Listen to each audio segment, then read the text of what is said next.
Chapter 8. A strong wind blew in from the sea, ruffling the sails, and a drizzle like thin hail stung the voyagers' faces painfully. The water in the great canal was leaden, rippled by the wind and flecked by a rash of rain. "Come this way, sire. The boat is waiting." Dijkstra sighed heavily.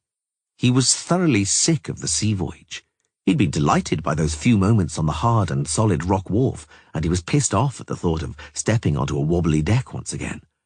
But what else to do? Lan Exeter, Kovier's winter capital, differed fundamentally from the world's other capital cities. In the harbour of Lan Exeter, travellers arriving by sea disembarked onto the stone quay, only to immediately embark onto another craft, a slender many-oared boat with a highly upturned prow and slightly lower stern. Lan Exeter was built on the water, in the wide estuary of the river Targo. The city had canals instead of streets, and all municipal transportation was by boat. He got in, greeting the Redanian ambassador waiting for him by the gangway. The boat was pushed away from the quay. The oars struck the water evenly. The boat moved off and picked up speed. The Redanian ambassador said nothing. Ambassador, Dijkstra thought mechanically. For how many years had Redania been sending ambassadors to Kovir? 120 at most. For 120 years, Kovir and Povis had been foreign to Redania, though it hadn't always been that way. From time immemorial, Redania had treated the countries in the north, on the Gulf of Praxida, as part of its fiefdom. Kovir and Povis were, it was said at the Tretogorian court, the greatest protectorates in the crown dominions. Successive earls were called Troidanids, since they were descended, or so they claimed, from their common forebear, Troidan. Prince Troidan had been the natural brother of Radovid I, king of Redania, later called the Great. Even in his youth, Troidan was already a lewd and extremely beastly character. People were afraid when they realized he would develop with time. King Radovid, no exception in this regard, detested his brother like the plague. He thus appointed him Earl of Kovir in order to be rid of him, to move him as far away as possible, and nowhere was further away than Kovir. Earl Troidan was formerly a liegeman of Redania, but an atypical one. He didn't bear any feudal obligations or duties. Why? He didn't even have to take the ceremonial feudal oath. All that was demanded of him was a pledge of no interference. Some said that Radovid simply pitied his brother, knowing that the Koviran protectorate couldn't afford to pay tax or raise armies. Others, though, claimed Radovid simply wanted the earl out of his sight. The thought that his younger brother might turn up in Tretogor in person with money or military aid made him sick. No one knew what was true, but so it was, and so it remained. Many years after the death of Radovid I, the law established by the great king was still binding in Redania. Firstly, the county of Kovir was a vassal, but did not have to pay or serve. Secondly, the Koviran inheritance was in the exclusive control of the House of Troidan. Thirdly, Tretogor did not interfere in the affairs of the House of Troidan. Fourthly, members of the House of Troidan were not invited to Tretogor for ceremonies celebrating state holidays. Fifthly, nor for any other occasion. Essentially, few knew and few were interested in what went on in the north. News about conflicts between Kovir and smaller northern rulers reached Redania, mainly by a roundabout route through Caedwen. About alliances and wars with Hengfors, Maliore, Creighton, Talgar, and other lands with difficult-to-remember names. Someone conquered someone else and swallowed them up. Someone allied with someone else in a dynastic union. Someone routed and subjugated someone else. Essentially, no one knew who, whom, or why. However, news about wars and battles lured to the north a whole myriad of brawlers, adventurers, thrill-seekers, and other restless spirits looking for plunder and the chance to blow off steam. They were drawn there from all the corners of the world, even from countries as distant as Sintra and Rivia. But they were, above all, citizens of Redania and Caedwen. Entire cavalry squadrons came to Kovir, in particular from Caedwen. Rumour even trumpeted that the notorious Aedean, the rebellious illegitimate daughter of the Caedwenian monarch, rode at the head of one of them. In Redania, it it was said that designs were forming at the court of Ard-Carich for the annexation of the northern country and severing it from the Redanian crown. Some even began clamouring for armed intervention. Tretogor, however, ostentatiously announced that the north didn't interest it. As the royal jurists deemed, the principle of mutuality applied. The Coviran state had no obligations to the crown, so the crown wouldn't come to Covir's aid, all the more so since Covir had never asked for any help. Meanwhile, Covir and Povis had emerged stronger and more powerful from the wars waged in the north. Few knew about that back then. A clearer signal of the north's growing might was a more and more vigorous export market. For decades it had been said of Covir that the land's only wealth was sand and seawater. That joke was recalled when production from the Coviran foundries and saltworks virtually monopolized the world's glass and salt markets. But although hundreds of people drank from glasses with the mark of the Coviran foundries and seasoned their soup with Povis salt, in people's awareness it was still an extremely distant, inaccessible, harsh and hostile land, and above all, foreign. In Redania and Kaedwen, rather than go to hell, people said, get to Povis. If you don't like working for me, a master would say to his unruly journeyman, the path's clear to Covir. We won't have Covir in order here, shouted a schoolmaster at his disobedient and boisterous pupils. Go mouth off in Povis, called a farmer to his son, when he was critical of his forefathers' hard and swidden agriculture. If anyone doesn't like the old order, the road's open to Covir. The recipients of these statements slowly, very slowly, began to ponder them, and soon noticed that indeed nothing, absolutely nothing, was barring their way to Covir and Povis. A second wave of emigration set off for the north. Just like the previous one, this one mainly consisted of discontented mavericks who were different and wanted things done differently. But this time they weren't troublemakers and misfits at odds with life. Well, at least not all of them. Scholars who believed in their theories, although they had been shouted down and called demented, headed north. Technicians and constructors, convinced that, contrary to popular opinion, it was possible to build the machines and devices invented by the scholars. Sorcerers, for whom the use of magic to erect breakwaters wasn't a sacrilegious offence. Merchants, for whom the prospect of a growth in turnover was capable of exploding the rigid, static and short-sighted limits of risk. Farmers and stock breeders, convinced that one could create fertile fields from even the worst soil, that it was always possible to breed varieties of animals in a given climate. Miners and geologists, for whom the bleakness of Covir's barren mountains and rocks was an infallible signal that if there was such paucity on the surface, there must be wealth beneath, also headed north. For nature loves equilibrium. There was wealth beneath those wastes. A quarter of a century passed, and Covir had extracted as many minerals as Redania, Aedion and Kaedwen taken together. Only Mahakam surpassed Covir in the extraction and processing of iron ore, but transports full of metal, serving the production of alloys, went from Covir to Mahakam.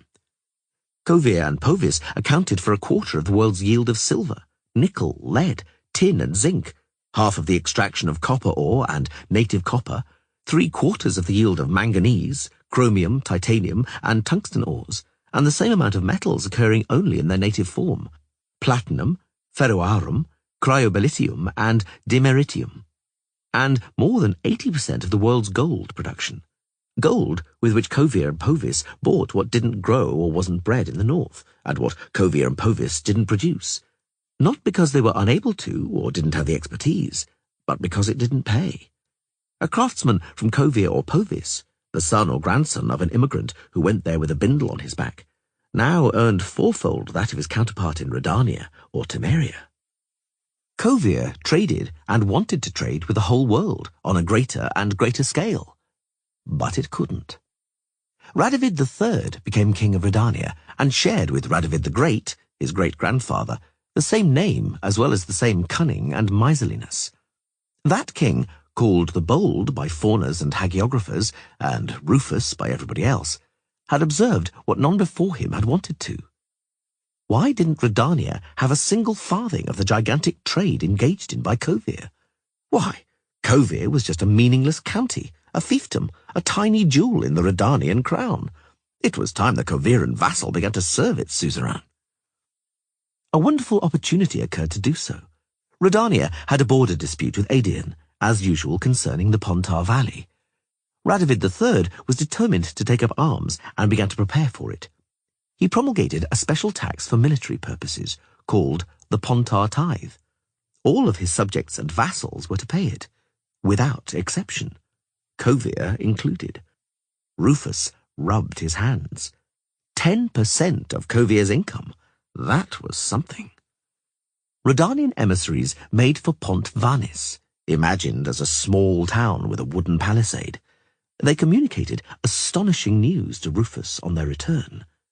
Pont Vanis wasn't a small town. It was a great city, the summer capital of Kovir, whose ruler, King Jedovius, sent King Radovid the following answer. The kingdom of Kovir is no one's vassal. Redania's petitions and claims are groundless and based on the dead letter of a law which never had any force. The kings of Redania have never been the overlords of Kovir, for the rulers of Kovir, as can easily be checked in the annals, have never paid Redania tribute, have never carried out military servitude, and, most importantly, have never been invited to celebrations of state holidays, or any others. Therefore, the king of Kovir informed the emissaries, with regret, that he could not recognize King Radovid as his seigneur or suzerain, much less pay him a tithe. Nor could any of the Koviran vassals or arriere vassals, which were subject exclusively to the Koviran suzerainty. In short, let Redania mind its own business and not stick its nose into the affairs of Kovir, a sovereign kingdom. Cold fury welled up in Rufus. A sovereign kingdom? A foreign land? Very well. We shall deal with Kovir as we would any foreign province. Redania, along with Caedwen and Temeria, incited by Rufus, applied against Kovir a retaliatory tax and ruthless right of storage. A merchant from Kovir, heading southward, had to, whether he liked it or not, put all his goods on sale in one of Redania's cities and sell it or return home. That same constraint faced a merchant from the distant south when making for Kovir. Redania demanded heavy duty on goods which Kovir shipped by sea, even if they were not calling at Redanian or Temerian ports. Koviran ships naturally didn't want to pay, and only those who didn't manage to escape paid. The game of cat and mouse begun on the sea quickly led to an incident. A Redanian patrol craft tried to arrest a Koviran merchant. 2 Koviran frigates appeared, the patrol craft went up in flames. There were casualties. The line had been overstepped. Radovid decided to discipline his disobedient vassal. A 4,000-strong Redanian army crossed the river Brea, and an expeditionary force from Caedwen invaded Cairngorm.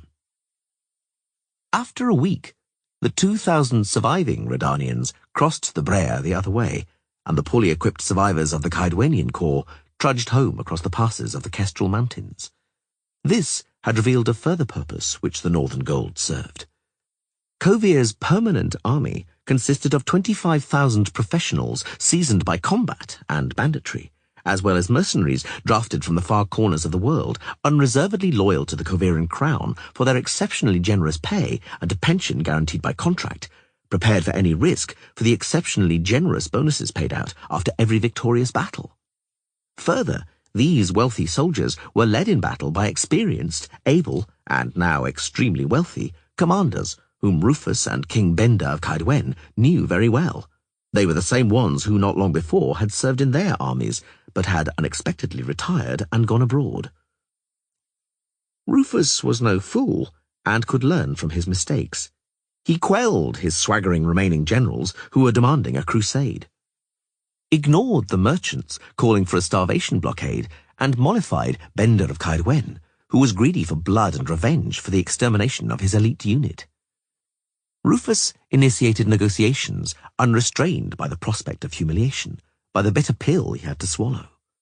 Kovir agreed to talks, but on their territory, in Lan Exeter. He had to eat humble pie. They sail to Lan Exeter like petitioners, thought Dykstra, wrapping himself in his cloak, like humble supplicants. quite like me today. The Redanian squadron sailed into the Gulf of Praxida and headed towards the Coviran coast. From the deck of the flagship Alata, Radovid, Bender of Kaidwen, and the hierarch of Novigrad, accompanying them in the role of mediator, observed in astonishment the breakwaters extending into the sea, above which rose the walls and sturdy bastions of the fortress guarding access to the city of Pont Vanis. And sailing north from Pont Vanis towards the mouth of the river Targo, the kings saw port alongside port, shipyard beside shipyard, harbour by harbour. They saw a forest of masts and the blinding white of sails. Kovir, it turned out, was prepared for blockades, embargoes, and duty wars. Kovir was clearly ready to dominate the seas. Alata sailed into the broad mouth of the Targo and dropped anchor in the stony jaws of the outport. But, to the king's astonishment, one more trip by water awaited them. The city of Lan Exeter didn't have streets, but canals. The Great Canal, leading from the harbour straight to the royal residence, was the main artery and axis of the metropolis. The kings transferred to galleys decorated in scarlet and gold garlands, and a coat of arms on which Rufus and Bender recognized in amazement the Redanian eagle and the Kaidwanian unicorn. As they travelled along the Great Canal, the kings and their retinues looked around and kept silent. Actually, it ought to be said they were rendered speechless. They'd been wrong to think they knew what wealth and splendour were, that they couldn't be astonished by manifestations of affluence or any display of luxury. They went down the Great Canal, passing the impressive Admiralty Building and the Merchants' Guild. They floated alongside promenades packed with colourful and finely attired crowds. They travelled between avenues of magnificent aristocratic residences and merchants' townhouses, reflecting in the canal's water a spectrum of splendidly embellished but exceptionally narrow facades. In Lan Exeter, tax was paid on a house's frontage. The wider the frontage, the higher the tax. On the steps leading down to the canal of Ensenada Palace, the royal winter residence, the only building with a wide frontage, was already waiting for them a welcoming committee and the royal couple, Jidovius, the king of Kovir, and his wife, Gemma. The couple welcomed the new arrivals courteously, politely, and uncharacteristically. "Dear uncle," Jidovius greeted Radovid. "Darling grandfather," Gemma smiled to Bender. Jidovius was a Troidenid after all. Gemma, however, it turned out, was descended from the rebellious Aedin, in whose veins flowed the blood of the kings of Ard-Karech, who had fled from Kaidwen. The proven consanguinity improved the mood and evoked affection, but didn't help in the negotiations. By and large, what followed were not negotiations. The children briefly stated their demands. Their grandfathers heard them out, and then signed a document which posterity called the First Exeter Treaty, to distinguish it from those entered into later. The First Treaty also bears a name in keeping with the first words of its preamble: Mare liberum apertum. The sea is free and open. Trade is free. Profit is sacred. Love the trade and profit of your neighbour like your own. To hinder someone's trading and profiting is to break the laws of nature. And Kovir is no one's vassal. It's a sovereign, autonomous, and neutral kingdom.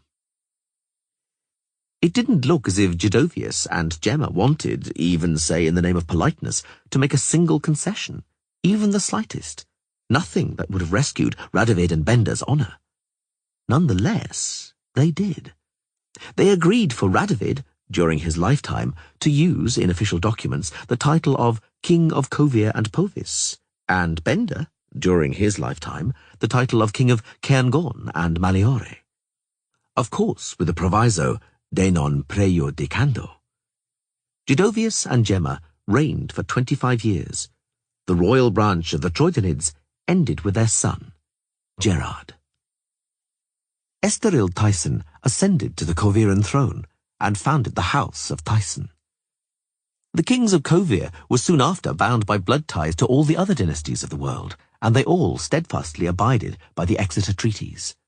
They never interfered with their neighbours' affairs, They never raised the issue of foreign succession, though often historical turbulence meant that the king or prince of Kovir had all possible grounds to judge himself the rightful successor to the throne of Redania, Aedion, Caedwyn, Sidaris, or even Verden or Rivia. The mighty Kovir didn't attempt territorial annexations or conquests, nor did it send gunboats armed with catapults and ballistae into foreign waters. It never seized the privilege of ruling the waves. Mare liberum apertum. A sea free and open for trade was sufficient for Kovir. Kovir believed in the sanctity of trade and profit, and in absolute, unswerving neutrality. Dijkstra put up the beaver collar of his cloak, protecting his nape from the wind and the lashing rain. He looked around, shaken from his contemplations. The water in the great canal looked black. In the drizzle and fog, even the Admiralty building, the boast of Lanexeter, looked like a barracks. Even the merchants' townhouses had lost their usual sumptuousness, and their narrow frontages seemed narrower than normal. "Perhaps they are sodding narrower," thought Dijkstra. "If King Esterad has raised the tax, the sly householders may have narrowed their houses." "Has the weather been so plague-stricken for long, Your Excellency?" he asked, just to interrupt the annoying silence. "Since the middle of September, Count," answered the ambassador. "Since the full moon. It looks as though winter will come early. It has already snowed in Talgar." "I thought," said Dijkstra, "the snow never melted in Talgar." The ambassador glanced at him, as if to make sure it was a joke and not ignorance. "In Talgar," now he showed off his wit, "the winter begins in September and ends in May. The remaining seasons are spring and autumn. There's also the summer. It usually falls on the first Tuesday after the August new moon, and lasts until Wednesday morning." Dijkstra didn't laugh.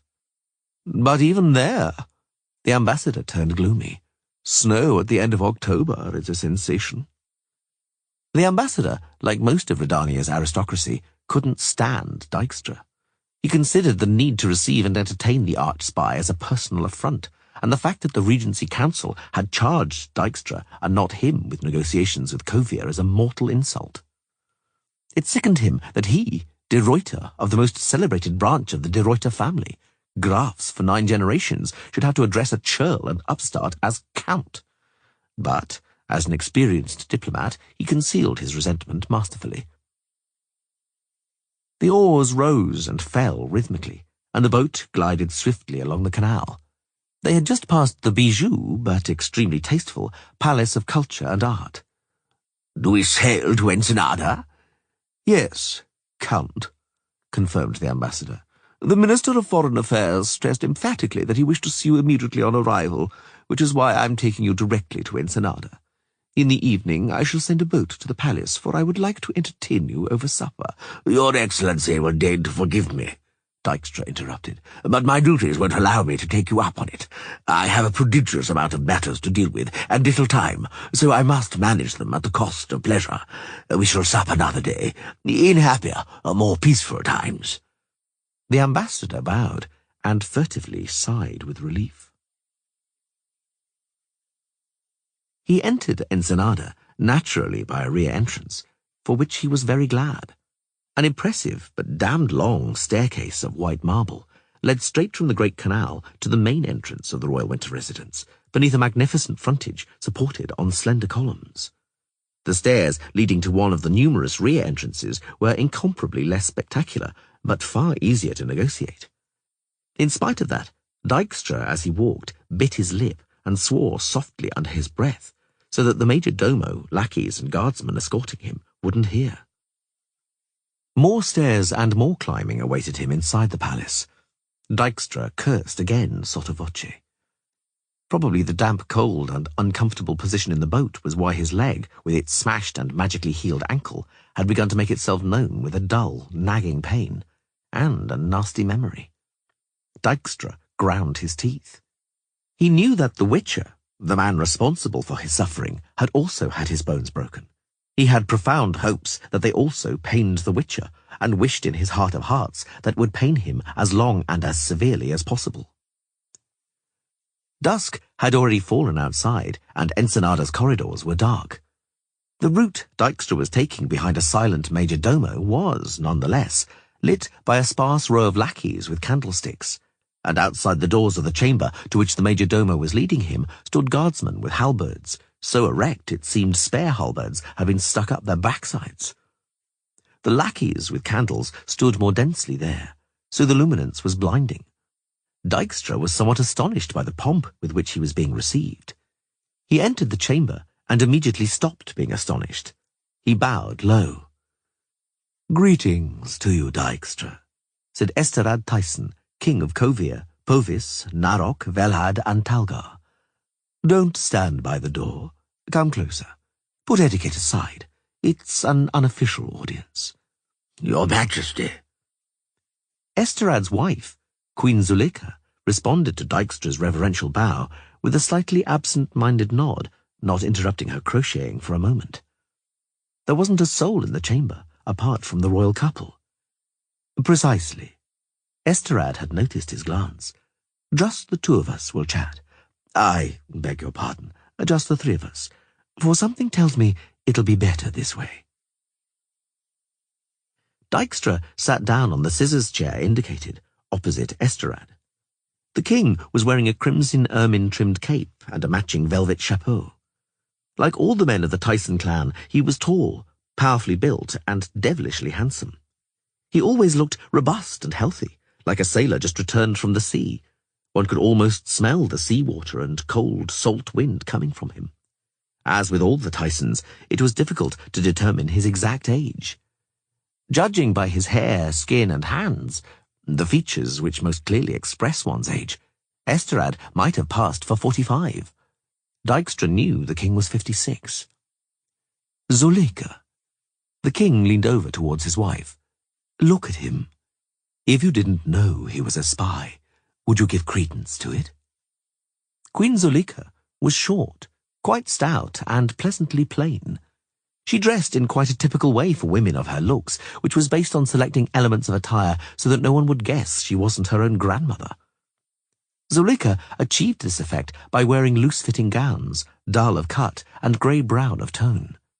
On her head, she wore a bonnet inherited from her ancestors. She didn't use any makeup and didn't wear any jewellery. "The good book," she spoke in a quiet and sweet little voice, "teaches us circumspection in judging our neighbours, for one day they will judge us too. Let's hope not on the basis of appearance." Esterad Tyson favoured his wife with a warm look. It was widely known that he loved her boundlessly, with a love which for 29 years of marriage hadn't dimmed a jot. On the contrary, as the years passed, it blazed brighter and hotter. Esterad, it was claimed, had never betrayed Zuleika. Dijkstra couldn't really believe in anything so unlikely, but himself had tried 3 times to plant on, or virtually place under, the king stunning female agents, candidates for favourites, superb sources of information. Nothing had come of it. "I like to speak bluntly," said the king. "Therefore, I shall reveal at once, Dijkstra, why I've decided to talk to you personally. There are several reasons. Firstly, I know you won't shrink from bribery. I'm certain, by and large, of my ministers, but why put them to the test? Lead them into temptation. What kind of bribe did you intend to offer the Minister of Foreign Affairs?" 1,000 Novigradian crowns, the spy responded without batting an eyelid. "Were he to haggle, I'd have gone up to 1,500. "And that's why I like you," Esterad Tyson said, after a moment's silence. "You're a dreadful whoreson. You remind me of my youth. I look at you and see myself at your age." Dijkstra thanked him with a bow. He was just 8 years younger than the king. He was convinced that Esterad was well aware of it. "You're a dreadful whoreson," the king repeated, growing serious, "but a respectable and decent one, and that's a rarity in these rotten times." Dijkstra bowed once more. "You see," Esterad continued, "in every country one may encounter people who are blind fanatics for the idea of social order. People committed to an idea, prepared to do anything for it, including crime, for to them the aim justifies the means and changes the meaning of concepts. They don't murder, they rescue order. They don't torture, they don't blackmail. They safeguard the national interest and fight for order. For such people, the life of an individual, should that individual violate the dogma of the established order, is not worth a farthing or a shrug. People like that don't acknowledge the fact that the society they serve is made up of individuals. People like that are availed of the so-called broad view, and such a view is the most certain way of not noticing other people. "Nicodemus de boot," Dijkstra blurted out. Close, but wide of the mark. The king of Kovir bared his alabaster-white teeth. It was Visigotor of Corvo, a lesser-known but also able ethicist and philosopher. Read him, I recommend it. Perhaps one of his books has survived in Redania. Perhaps you didn't burn them all. Come, let's get to the point. You, Dijkstra, are also unscrupulous in your use of intrigue, bribery, blackmail, and torture. You don't bat an eyelid when condemning someone to death or ordering an assassination. That fact you do it for the kingdom you faithfully serve does not excuse you or make you any more pleasant in my eyes. Not in the slightest. Be aware of that. The spy nodded as a sign that he was. You are, though, Esterad continued, as it's been said before, a whoreson of upright character. And that's why I like and respect you, why I've granted you a private audience. For you, Dijkstra, having had 1,000,000 opportunities, have never done anything for private gain, or stolen so much as a halfpenny from the state coffers. Not even a farthing. Zuleika, look, is he blushing, or am I deceived? The queen raised her head from her crocheting. Their righteousness shall be known from their modesty. She quoted a passage from the good book, although she must have seen that not even a trace of a blush had appeared on the spy's features. Very well, Esterad said. To business. Time to move to state affairs.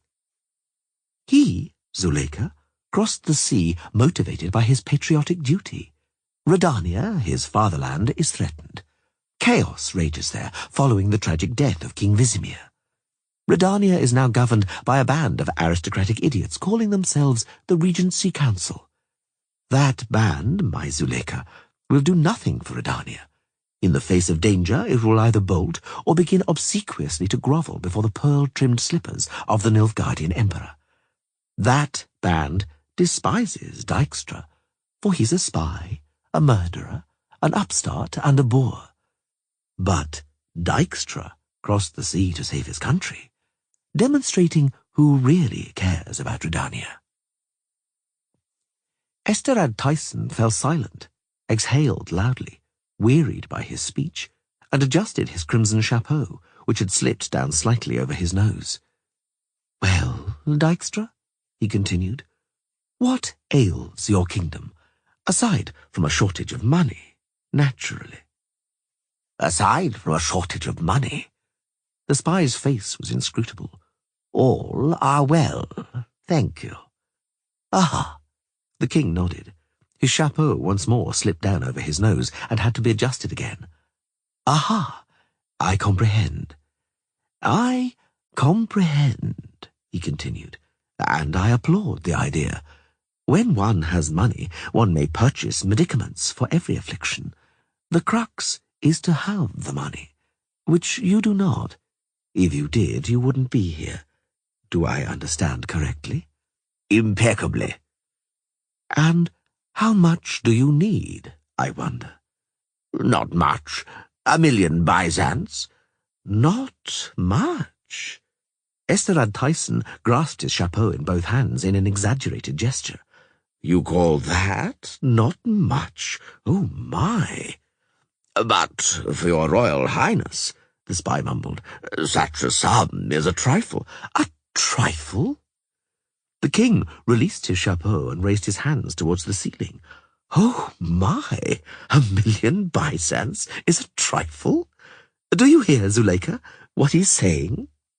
And do you know, Dijkstra, that to have 1,000,000 and not to have 1,000,000 is 2,000,000 together. I understand, I comprehend that you and Philippa Eilhart are looking desperately and feverishly for an idea to defend yourselves against Nilfgaard. But what do you want? Do you plan to buy the whole of Nilfgaard? Dijkstra did not reply. Zuleika crocheted on. For a moment, Esterad pretended to be admiring the nude nymphs on the ceiling. Come along. He suddenly rose and nodded to the spy. They walked over to a huge painting portraying King Jadovius sitting astride a grey horse, pointing out something which wasn't included on the canvas to the army with his sceptre, probably indicating the right direction. Esterad fished a tiny gilded wand from his pocket, tapped the frame of the picture with it, and murmured a spell in hushed tones. Jadovius and his grey horse vanished, and a relief map of the known world appeared.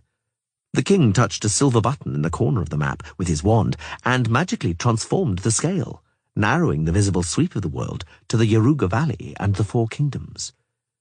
The blue is Nilfgaard, he explained. The red is you. What are you gawping at? Look, here.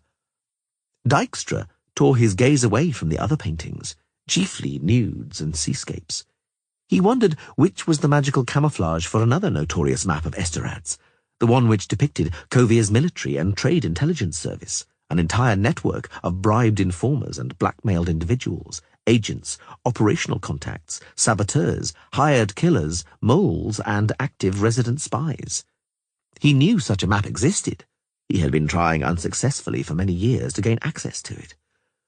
The red is you, Esterad Tyson repeated. Looks pretty hopeless, doesn't it? Yep. Pretty hopeless, Dijkstra admitted to himself. Lately, he had been continuously looking at strategic maps, but now on Esterad's relief map, the situation seemed even worse. The blue squares formed themselves into the shape of terrible dragons' jaws, liable at any moment to snatch and crush the small, miserable red squares in its great teeth. Esterad Tyson looked around for something that might serve as a pointer for the map, finally drawing a decorative rapier from the nearest panoply. Nilfgaard, he began his lecture, pointing appropriately with the rapier, has attacked Lyria and Aedion, declaring an assault on the border fort Glevitzingen as a casus belli. I'm not going to investigate who really attacked Glevitzingen wearing which disguise. It's also senseless to speculate how many days or hours Emir's armed operation occurred before the analogical undertakings by Aedion and Temeria. I shall leave that to the historians.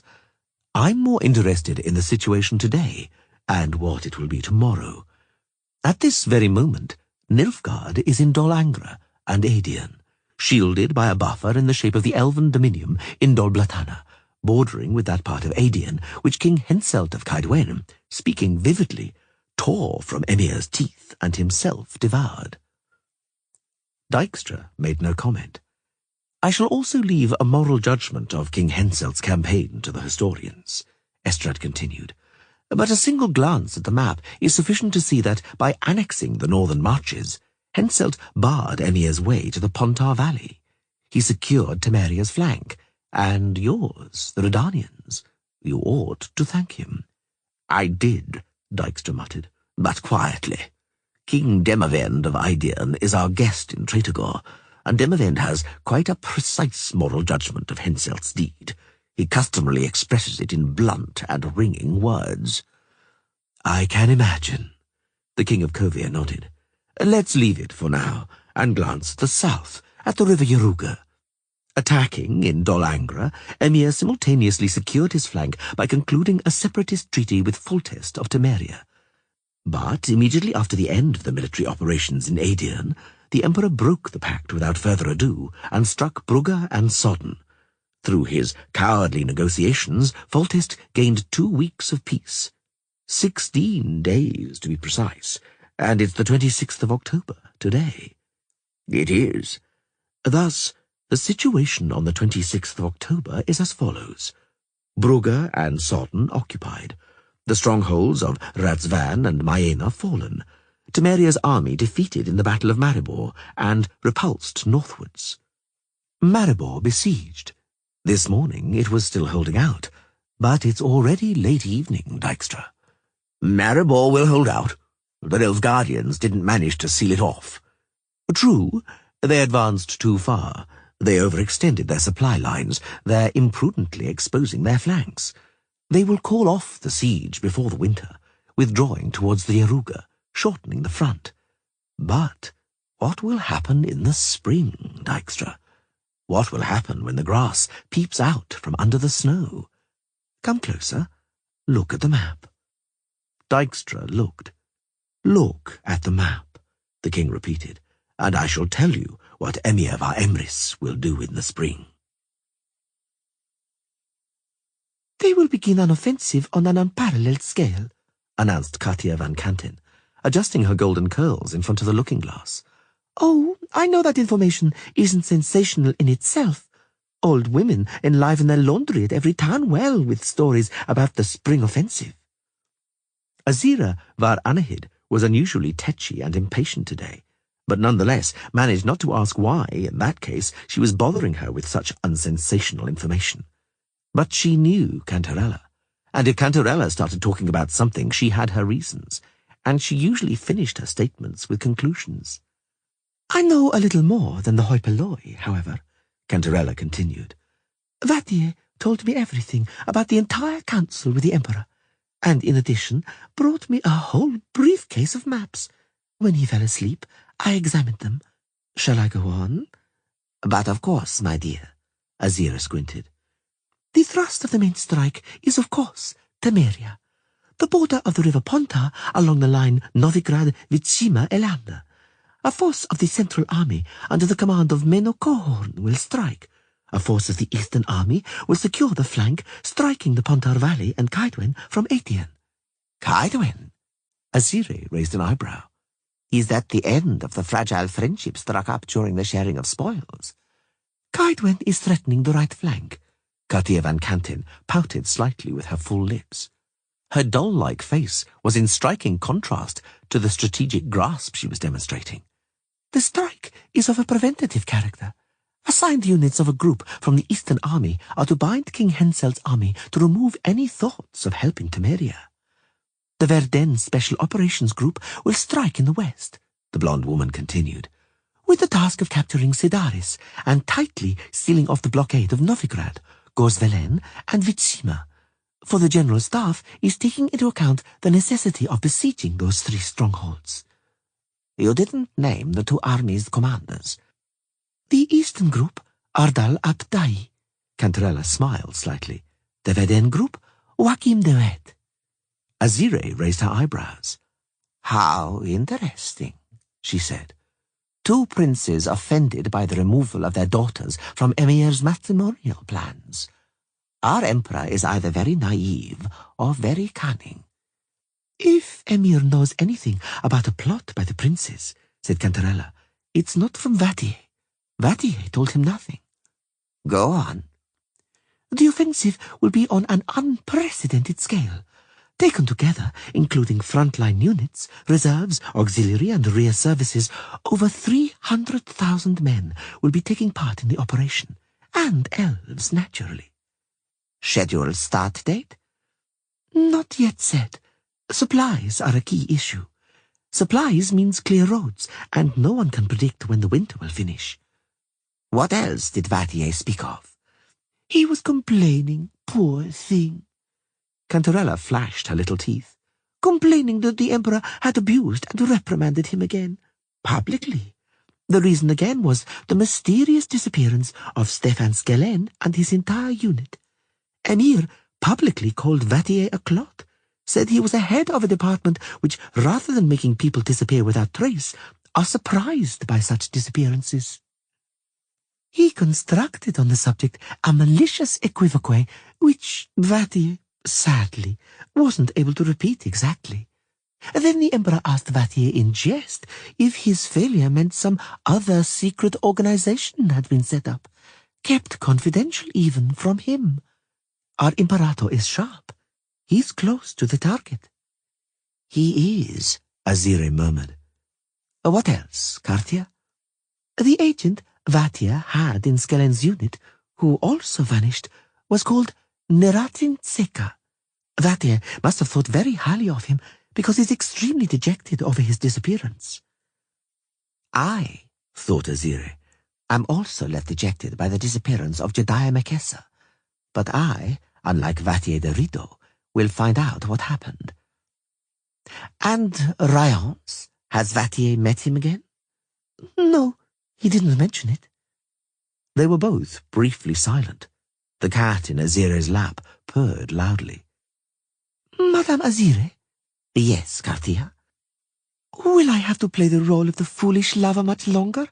I'd like to return to my studies, devote myself to scholarly work. Soon, Azire interrupted. Just a little longer. Hold on, my child. Cantarella sighed. They finished their conversation and bade each other farewell. Azire va Anahid shooed the cat from the armchair and reread the letter from Fringilla Vigo, who was residing in Toussaint.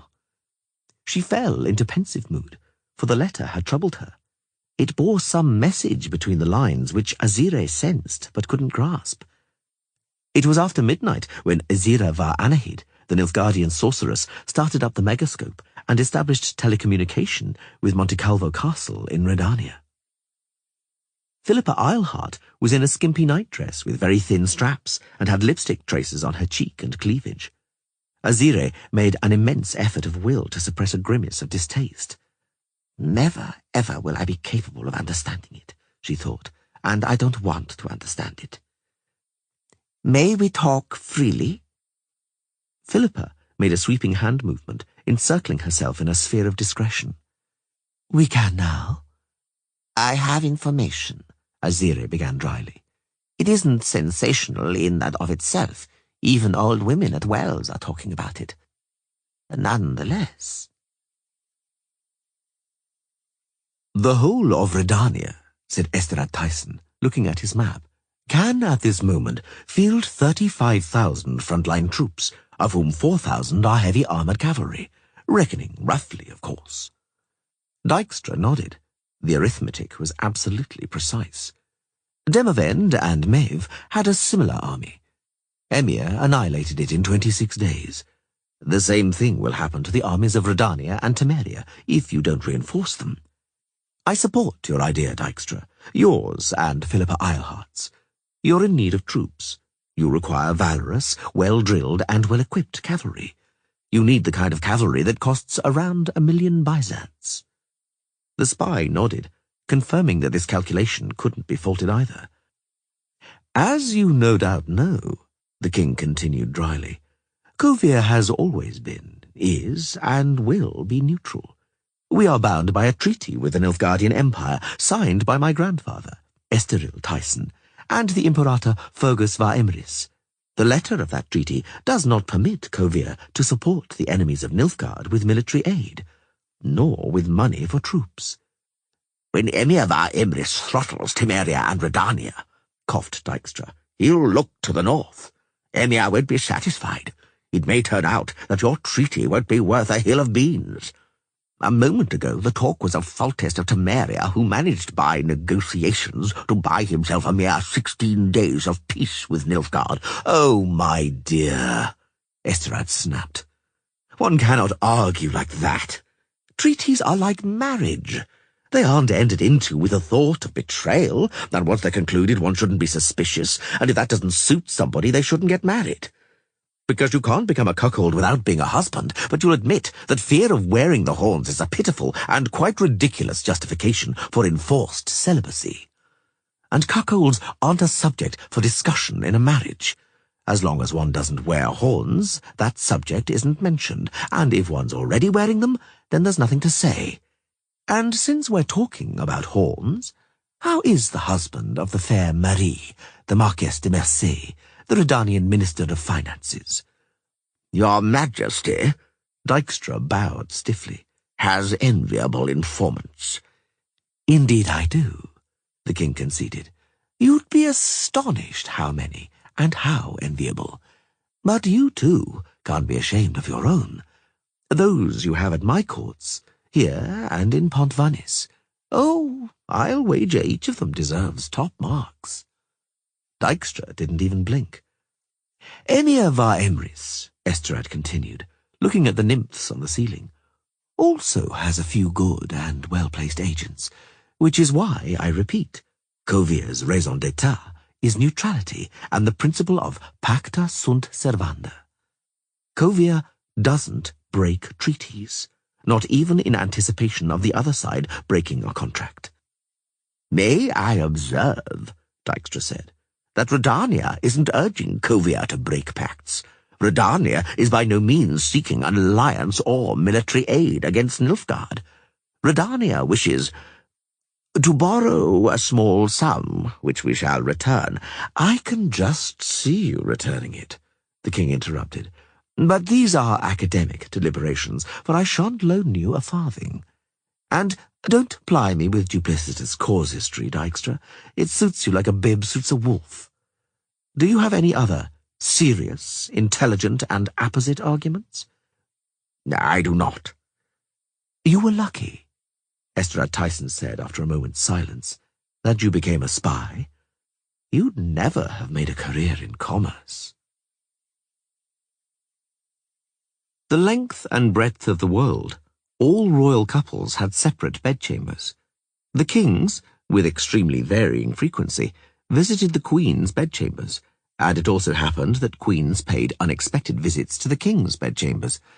Afterwards, the spouses returned to their own chambers and beds. The royal couple of Kovier were an exception in this respect too. Esterad Tyson and Zuleika always slept together, in one bedchamber on an immense bed with an immense canopy.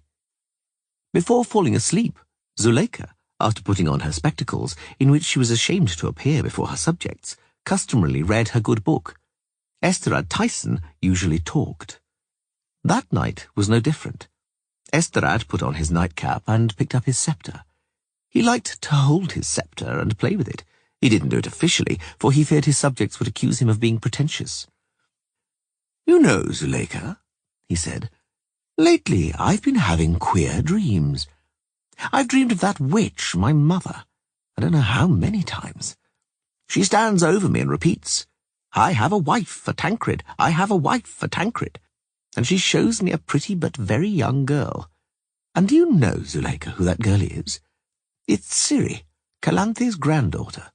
Do you remember Calanthe, Zuleika?" "I do, my husband."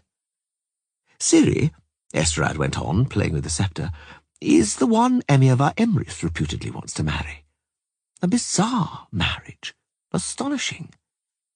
How, damn it, ought she to be a wife for Tancred?" "Tancred," Zuleika's voice faintly altered, as it did whenever she spoke of her son, "could do with a wife. Perhaps he would settle down." "Perhaps," Esterad sighed, "though I doubt it, but perhaps. In any case, matrimony is some sort of chance. Ciri. Ah, Kovier and Sintra. The Yaruga Estuary. Doesn't sound at all bad, not at all bad. An alliance would be fine. A nice little coalition.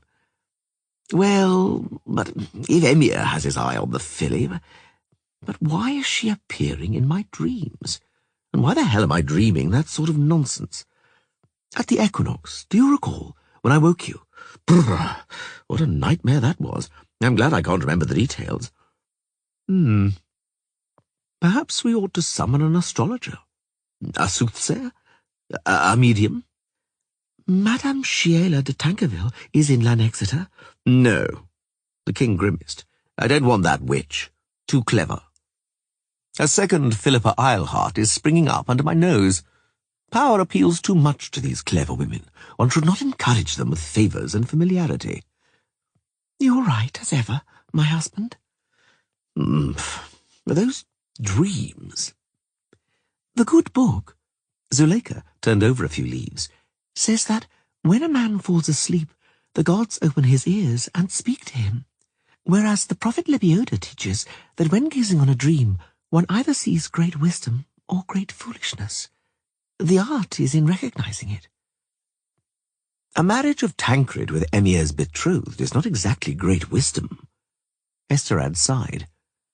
But While we're on the subject of wisdom, I would be immensely pleased if it came to me during my slumbers. It concerns the case with which Dijkstra came. It concerns a most trying case. For you see, my dear beloved Zuleika, good sense permits us not to rejoice with Nilfgaard pushing northwards hard and liable any day to seize Novigrad. For from Novigrad everything, including our neutrality, looks different than from the distant south. Thus, it would be good if Redania and Temeria were to hold back Nilfgaard's advance in order to push the invader back across the Yaruga. But would it be good were it done using our money? Are you listening to me, my most beloved wife? I am, husband. And what do you think? All wisdom is contained in the good book. But does your good book say what to do if some Dijkstra shows up and demands 1 million from you? The book, Zuleika blinked from over her spectacles, says nothing about base mammon, but in one passage it says, "To give is a greater happiness than to receive, and supporting a pauper with alms is noble. It is said, give away all, and it shall make your soul noble."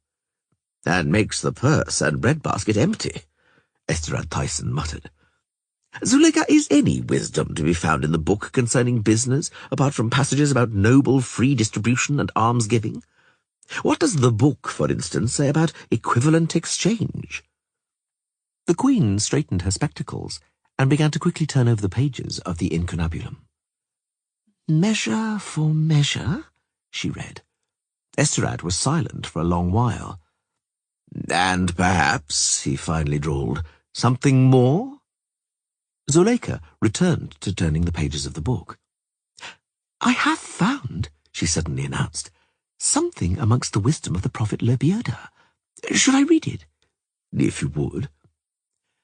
The prophet Lebioda. "In sooth, support the pauper with alms, but rather than give the pauper an entire watermelon, give him half a watermelon, for a pauper is liable to lose his wits from happiness." "Half a watermelon?" Esterad Tyson bristled. "You mean 500,000 byzants? And you know, Zuleika, that to have 500,000 and not to have 500,000 is a whole million together." "You didn't let me finish." Zuleika scolded her husband with a harsh look over her spectacles. The prophet goes on. "Better even is to give the pauper quarter of a watermelon, and it is even better to cause that some elves give the pauper a watermelon. For in sooth, I tell you, there will always be someone who has a watermelon, and is inclined to share it with the pauper, if not out of nobleness, then out of calculation or on some other pretext." "Ha!" The King of Kovia thumped his sceptre down on the bedside table. In sooth, the prophet Lebioda was shrewd. Instead of giving, cause someone else to give. That appeals to me. Those are in sooth flowing words. Study the wisdom of that prophet, my darling Zuleika. I'm certain you will discover among it something that permits me to solve the problem of Redania and the army that Redania wishes to raise using my money. Zuleika leafed through the book for a long time before she finally began to read. "A pupil of the prophet Lebioda once spake to him, 'Teach me, master, how I am to act, for my neighbour is desirous of my favourite dog. If I give him my pet, my heart will break from sorrow. If, though, I do not give it, I shall be downhearted, for I shall pain my neighbour through my refusal. What to do?' 'Do you have,' asked the prophet, 'something you love less than your pet dog?' 'I have, master,' the pupil replied, 'an impish cat, a tiresome pest, and I love him not at all.' And thus spake the prophet Lebioda, 'Take that impish cat, that tiresome pest, and give it to your neighbour. Then you will know happiness. You will be rid of the cat, and will delight your neighbour. For most often it is so, that our neighbour does not desire a gift, but to be given.'" Esterad was silent for some time, and his brow was knitted. "Zuleika," he finally asked, "was that really the same prophet?" Take that impish cat. I heard it the first time, the king yelled, but immediately restrained himself. Forgive me, most beloved. The point is, I don't understand what cats have to do with... He fell silent and pondered deeply. After 85 years, when the situation had changed enough to allow talk about certain issues and persons, Guiscard Vemwellen, Duke of Creighton, grandson of Esterad Tyson and son of his oldest daughter, Gaudemunda, spoke. Duke Guiscard was then a venerable old man, but he clearly remembered the events he had witnessed. It was Duke Guiscard who revealed where the million byzants came from, the million with which Redania equipped its cavalry for the war against Nilfgaard. That million didn't come, as had been thought, from Kovier's treasury, but from the hierarch of Novigrad. Esterad Tyson, Guiscard disclosed, obtained the Novigradian money from his shares in the maritime trade companies being set up.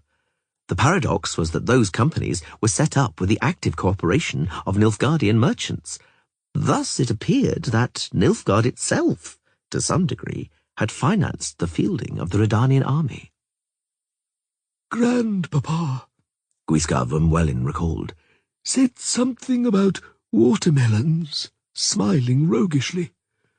He said somebody always wants to give to a pauper, even if out of calculation. He also said that since Nilfgaard itself was contributing to increasing the strength and military capabilities of the Redanian army, they couldn't blame others for doing the same. Later, though, the old man went on, Grandpapa summoned my father, who was at that time the Chief of Intelligence and the Minister of Internal Affairs. When they learned what orders they were to execute, they fell into a panic. They were concerned about releasing more than 3,000 people from prisons, internment camps, and exile. House arrest was to be withdrawn from more than 100. No, it didn't only apply to bandits, common criminals, and hired mercenaries. The pardons were mostly for dissidents. Among the pardoned were henchmen of the deposed King Rid, and people of the usurper Idi, their virulent partisans. And not only those who had supported in word. Most were in prison for sabotage, assassination attempts, and armed revolts. The Minister of Internal Affairs was horrified, and Papa extremely worried. While Grandpapa, the Duke went on, was laughing as though it were a first-rate joke. And then he continued, I remember every word. It's a great pity, gentlemen, that you don't read the good book before going to sleep. If you did, you would understand the ideas of your monarch. As it is, you'll be carrying out orders without understanding them. But don't worry, your monarch knows what he's doing. Now, go and release all my impish cats, those tiresome pests. That's just what he said, impish cats, pests. And he meant, which no one then could have known, subsequent heroes, commanders covered in glory and fame. Those cats of Grandpapa's became the celebrated condottieri, Adam Adieu Pangrat, Lorenzo Mola, Juan Frontino Gutierrez, and Julia Abatamarco, who became famous in Redania as Pretty Kitty. You youngsters won't remember it, but when I was a boy, when we played at war, every lad wanted to be Adieu Pangrat, and every girl Julia Pretty Kitty. But to Grandpapa, they were mischievous cats. Later, though, mumbled Guiscard Vemwellen, Grandpapa took me by the hand and led me out onto the terrace, where Grandmamma Zuleika was feeding the seagulls. Grandpapa said to her, The old man slowly, and with great effort, tried to recall the words which 85 years ago King Esterad Tyson had said to his wife, Queen Zuleika, on the terrace of Ensenada Palace, towering over the great canal. Do you know, my most beloved wife, that I have spotted one more piece of wisdom among the words of the prophet Lebioda. One that shows me yet another benefit of giving Redania those mischievous cats. Cats, my Zuleika, come home. Cats always come home. Well, and when my cats return, when they bring their pay, their spoils, their riches, I shall tax them. When King Esterad Tyson spoke to Dijkstra for the last time, it was in private, without even Zuleika. Admittedly, a more or less 10-year-old boy was playing on the floor of the gigantic chamber, but he didn't count, and furthermore was so busy with his lead soldiers that he paid no attention to the two men talking. "That is Guiscard," Esterad explained, nodding towards the boy. "My grandson, the son of Gaudemunda and that ne'er-do-well Prince Vermeulen. But that little boy is Kovier's only hope, should Tancred Tyson turn out to be... should anything happen to Tancred." Dijkstra was aware of Kovier's problem, and Esterad's personal problem. He knew that something had already happened to Tancred. The lad, if he had any makings of a king, would only be a bad one. "Your matter," Esterad said, "is already, by and large, sorted out. You may now start to ponder on the most effective way of using the 1,000,000 byzants, which will soon end up in the Redanian coffers." He bent down and surreptitiously picked up one of Guiscard's brightly painted lead soldiers, a cavalryman with a raised broadsword. "Take that and conceal it well. Whoever shows you another such identical soldier will be my emissary, even if he doesn't look like it, even though you have no faith that he is my man or is aware of the issue of our 1,000,000. Anyone else will be an agent provocateur." "Redania," Dijkstra bowed, "will not forget this, Your Majesty. I, however, speaking for myself, would like to assure you of my personal gratitude." "Do not do so. Give me that 1,000 with which you hoped to gain my minister's favour. Why, isn't the king's favour deserving of a bribe?" "Your Royal Highness is stooping." We are. Hand over the money, Dijkstra. To have 1,000 and not to have 1,000 adds up to 2,000, I know. In a distant wing of Ensenada, in a chamber of much more modest size, the sorceress Sheala de Tankerville listened to the account of Queen Zuleika with concentration and earnestness. "Excellent," she nodded. "Excellent, Your Royal Highness. I did everything as instructed, Lady Sheala." "Thank you for doing so, and I assure you one more time we were acting in a good cause, for the good of the country and dynasty." Queen Zuleika coughed softly, and her voice changed a little. And Tancred, Lady Sheala?" "I gave my word," Sheala de Tankerville said coldly. "I gave my word that I would reciprocate for the help with help. Your Royal Highness may sleep serenely." "I desire that greatly," Zuleika sighed. "Greatly. While we're on the subject of sleep, the king begins to suspect something. Those dreams are amazing him, and when something amazes him, he grows suspicious." "I shall, then, stop sending the king dreams for some time," the sorceress promised. "Returning, however, to Your Majesty's dream, I repeat, he can be confident. Prince Tancred will bid farewell to that bad company. He will not linger at the Baron of Socratas's castle, nor at Lady Delissimore's residence, nor at the Redanian ambassador's wife's." "He will no longer visit those personages?" "Never." "Those personages," Sheala de Tankerville's dark eyes lit up with a strange glint, "will no longer dare to trifle with Prince Tancred, for they shall be made aware of the consequences. I vouch for what I say. I vouch for the fact that Prince Tancred will take up his studies again and be a diligent scholar, a serious and level-headed young man. He shall also stop chasing skirts. He shall lose his ardour. until the moment we introduce him to Cirilla, Princess of Sintra. Oh, if only I could believe that.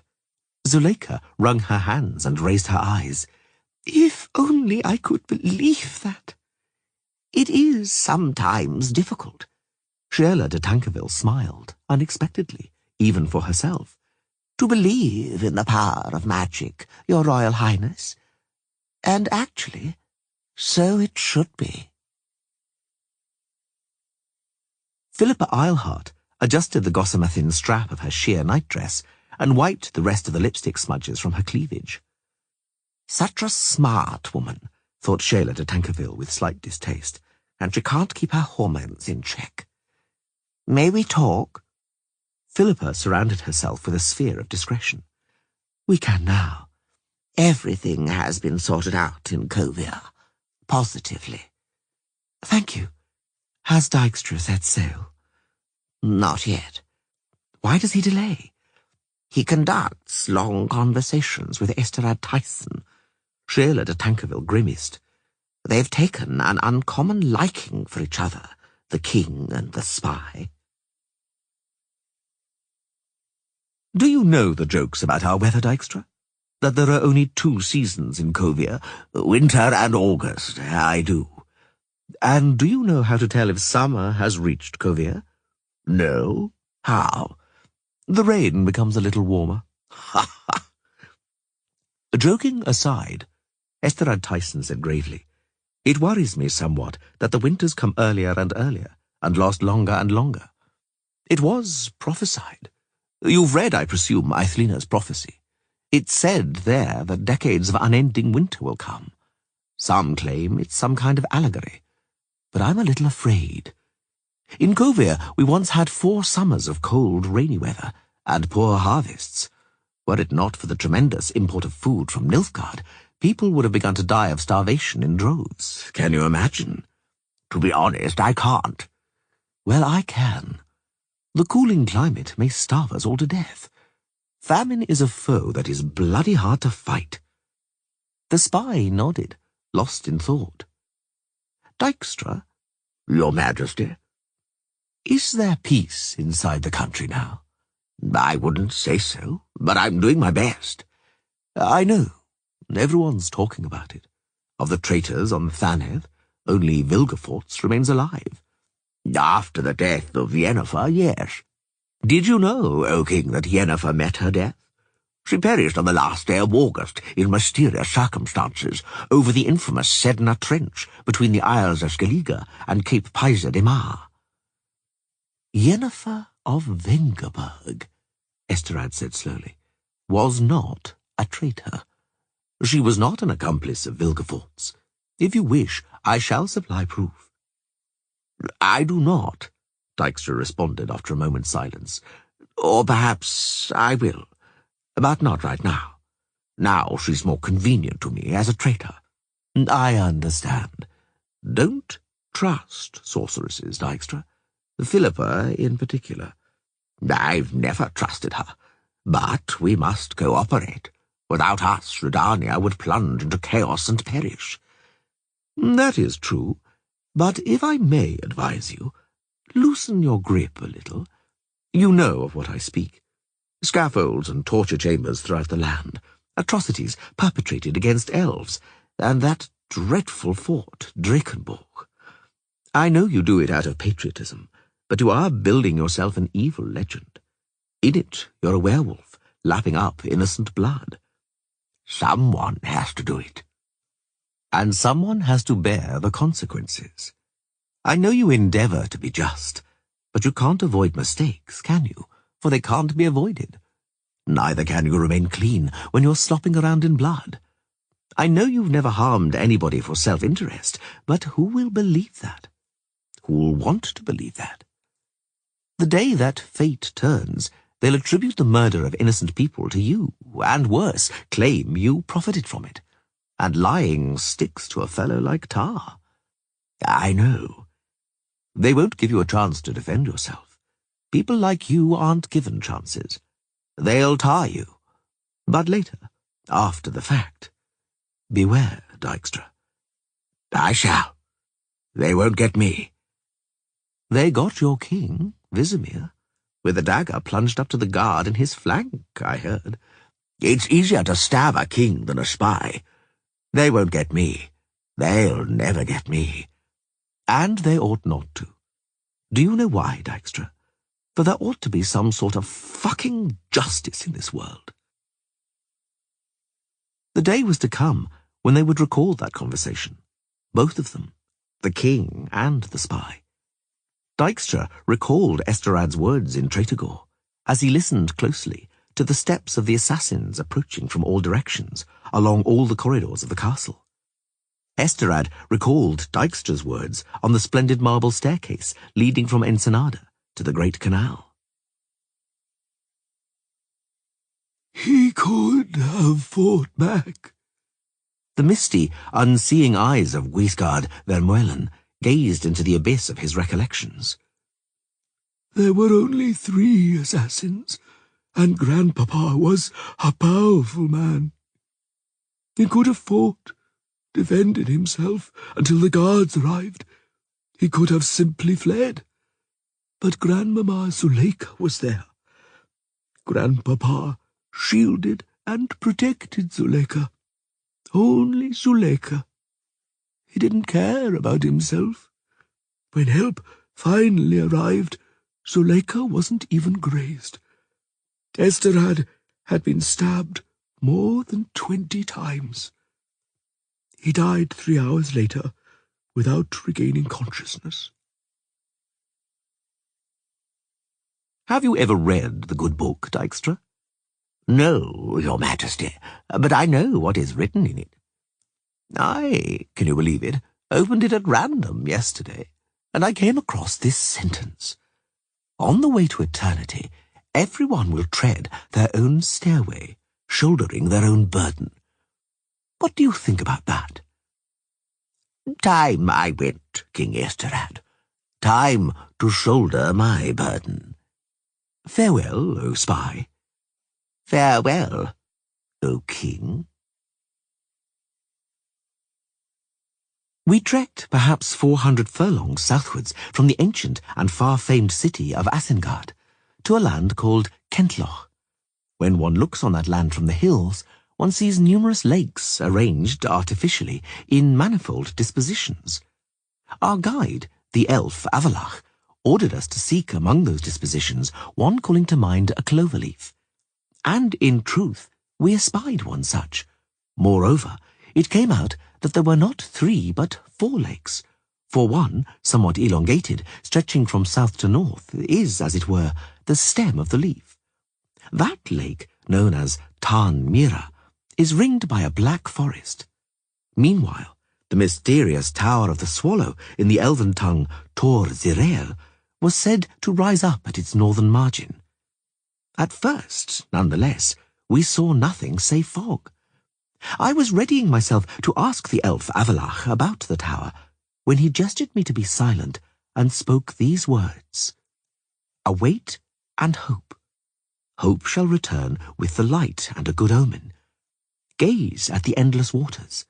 There you shall discern the envoys of good tidings. Boivid Backhuizen. Peregrinations along magic trails and places. The book is humbug from beginning to end. The ruins by Tarn Mira Lake have been examined many and oft. They are not magical. Contrary to the enunciations of B. Backhuizen, they cannot thus be the remains of the legendary Tower of the Swallow. Ars Magica, 14th edition.